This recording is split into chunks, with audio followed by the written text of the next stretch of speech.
Welcome, ladies and gentlemen, to the Daily High with your hosts, Matt McGregor and Tone Vase. Good morning, Tone. How are you, mate? Morning. I am good.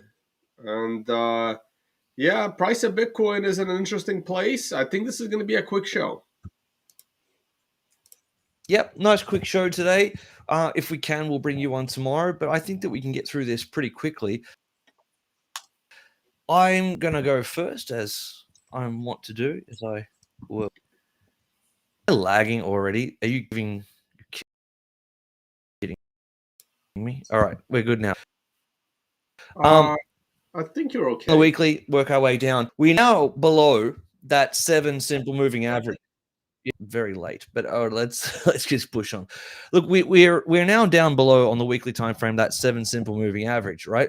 If we continually get lower and lower here and get to 102, this will turn into a red star on the weekly time frame. Which, if that star starts to show up, I kind of do expect further downside on this move, to be honest, guys. And I would be looking for a fantastic buy, perhaps at 96 or something like that. But I start to put downside targets on the table if the structure of the market changes, and you'll see it on the frames what I'm talking about.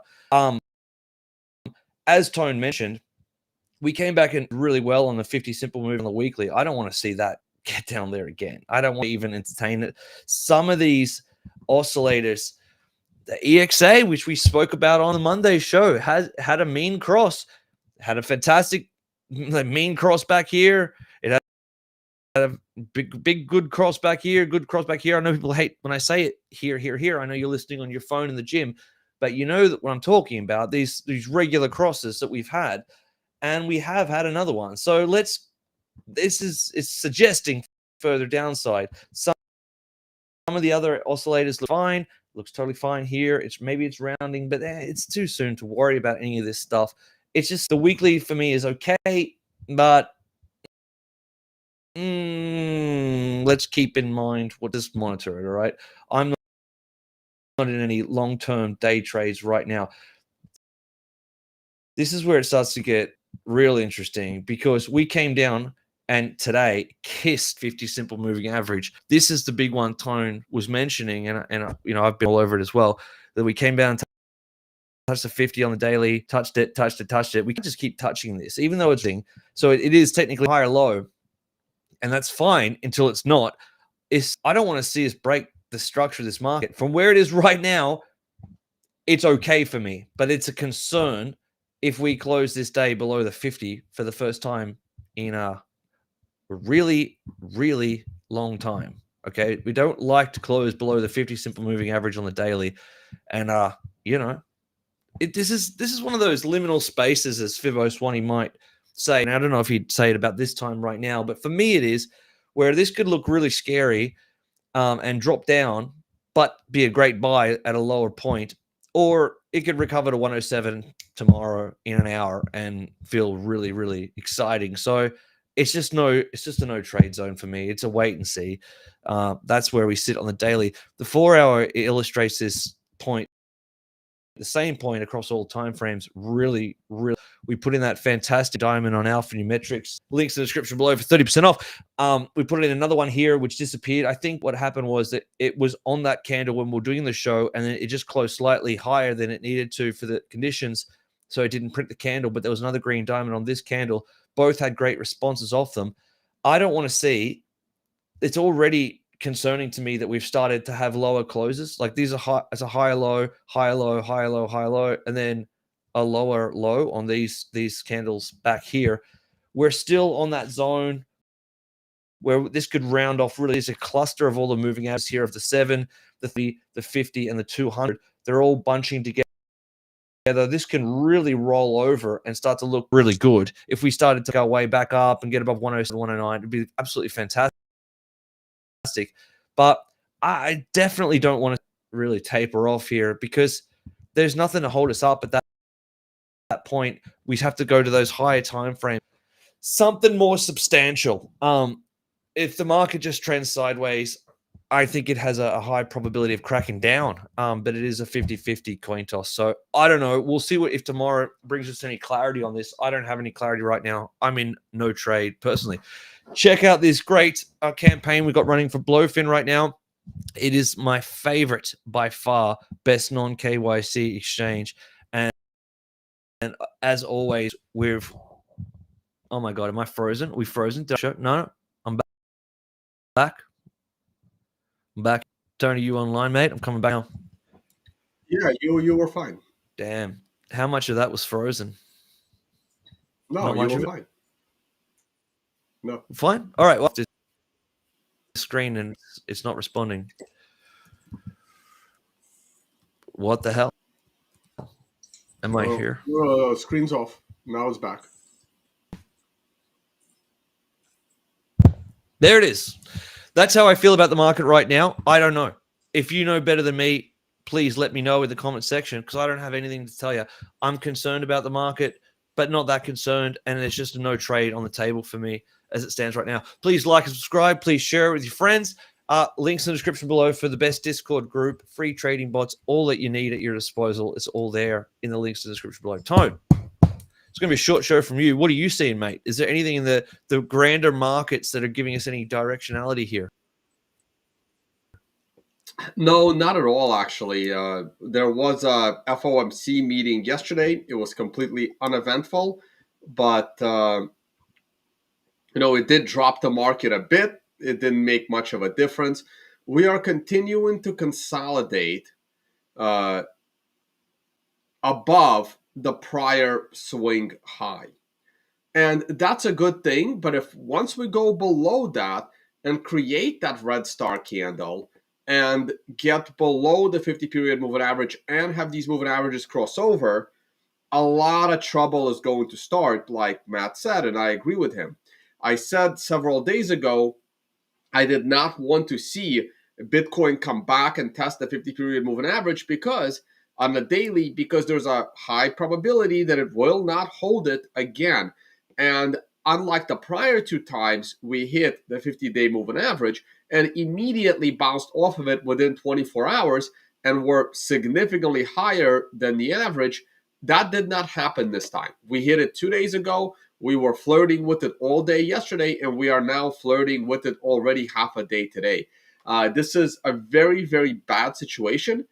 And if we are not back above 106,000 to end this week, I think it is very likely we're going to break down. And if we are going to break down, I believe these lows of 101,500 are significantly in danger.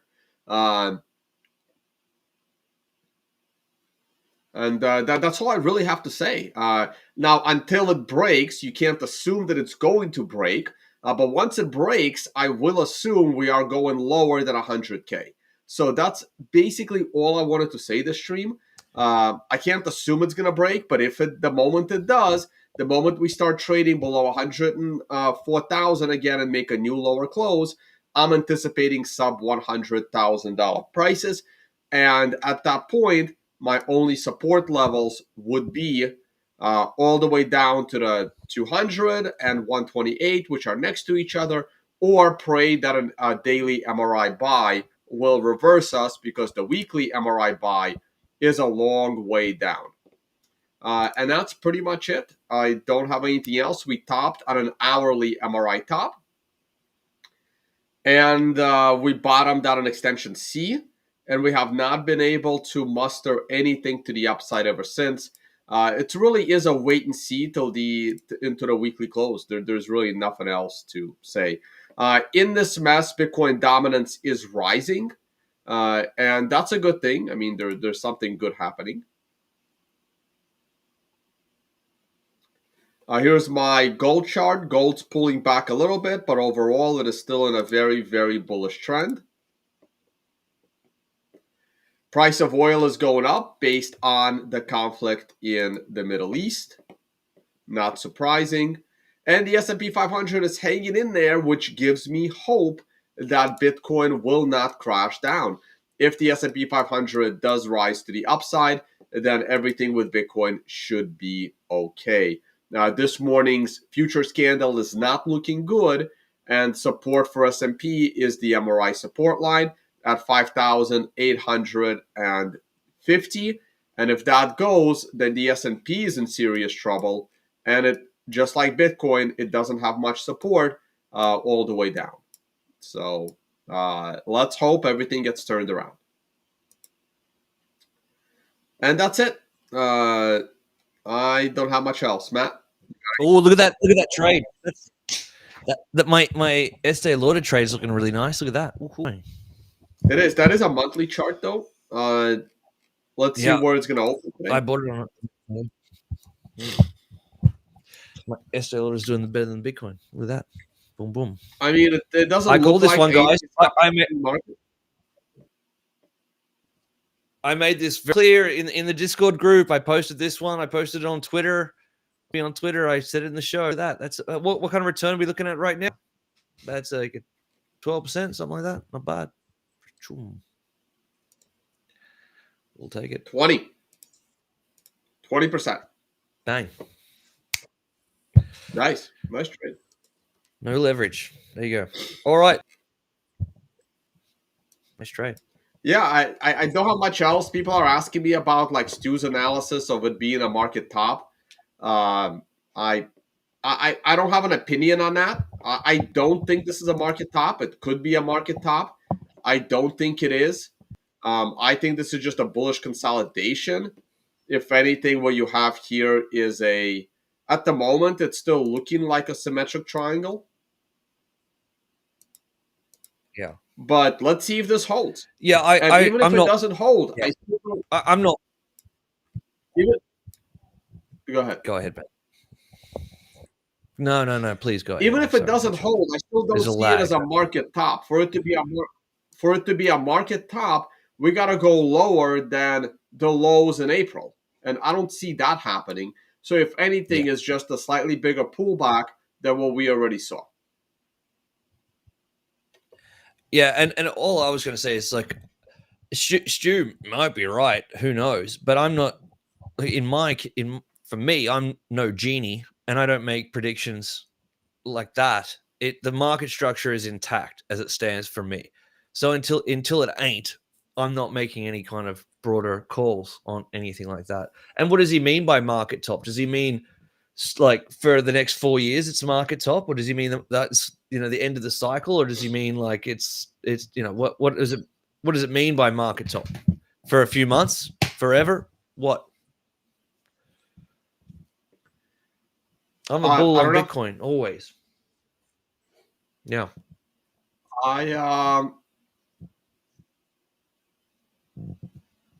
Look at that. Yeah, Circle's doing well. This is Circle's IPO. Opened at 70 and it's now at 200. I wouldn't buy this company right now. Clearly, yeah, I would wait for it to pull back, but it may never pull back. I don't chase stuff. It never leads to good returns. It depends what your time frame is. If you were looking at something for a very long term, 4, 8 year, 10 year, or whatever, maybe that is a good buy. Probably looks like easy money. All right, that's it. There's a lag. This is confusing because there's a lag by a few seconds, and it's put me off. All right, guys. Thank you all for watching. And if anything exciting happens, we'll bring you a show tomorrow. Otherwise, see you on Monday. Thanks, guys. Thanks for your time. Bye, guys.